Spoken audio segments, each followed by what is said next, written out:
Medyo lumaki-laki kaysa sa dati. Ano sir? Dati maliliit eh. Ngayon medyo medium size. O yung Galing na to sa'yo sir. ha? Galing na sa'yo ito. Kinain hipon o hinog na yung hipon. Sa bunganga.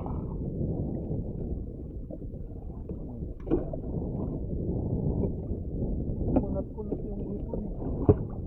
Kaya hipon mo. Pasimple pa dito si Sir Victor, pero hindi niya alam meron na pala siyang huling malaking pulahan. Yan, easy pa siya. Akala niya kung ano lang yung nahuli niya, kasi di daw niya naramdaman na kinagat siya. Pulahan! Pero makita niya, ayan po. Ayan sir. Wow, laki. Yan po, pulahan, tuwang-tuwa. Tuwang-tuwa Sir Victor, nakaisa. Yan po. Hindi niya naramdaman yan, walang laban, walang kahirap-hirap na iangat niya. Samantalang ako, pag nakakahuli akong ganun, naku, mayroong nakakapatid, mayroong hindi ko na iaangat, pero Sir Victor, sinimplihan lang. O ako naman, yan ang nahuli ko, yan. At lawon, tsaka lapu-lapong maliit. Maliliit po ngayon yung mga isda ngayon dyan sa spot na yan.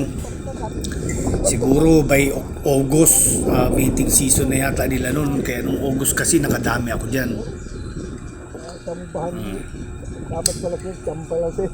Okay, hintay-hintay na lang uli. Bali, dalawa pala yung huli ko dyan. Ayan pa. Hindi ko na makalimutan tanggalin. Ayan, medyo maliliit talaga ang lapu-lapo ngayon dyan sa spot na yan. Ewan ko kung bakit. Siguro nauna na sa amin.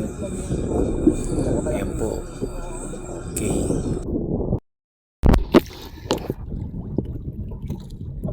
Hindi ko ngayon. Oh, happy. Katakon ako kayo sir. Sabi Huwag pag naman makawala. ha? Huwag naman makawala. Pakawalan sir. Ayan naman ang lang tayo makakakain na naman ng mga pulahan. Ulit-ulit.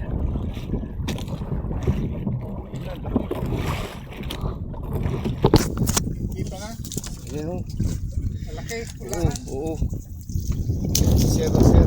Yeah, sobrang laki. Wow, laki sobrang sir. 5 kilo. Ay.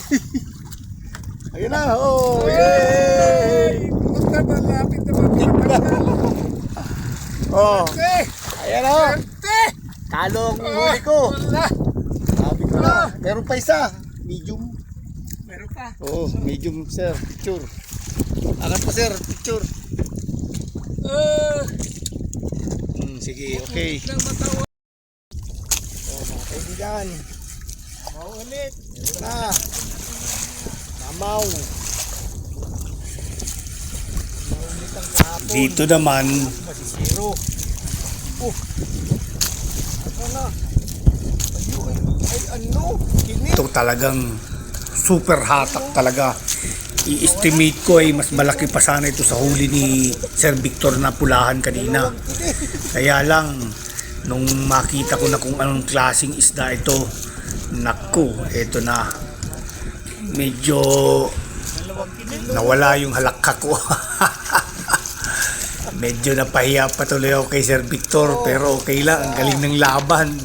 Yan, kini. 2 kini, mag-asawa. Yan oh. Ay, nahuli ko naman yung kini. Kala ko kasi yung lapu-pulahan ng malaki. Sayang, pero okay na. Kinunot naman siya ngayon. Kininot.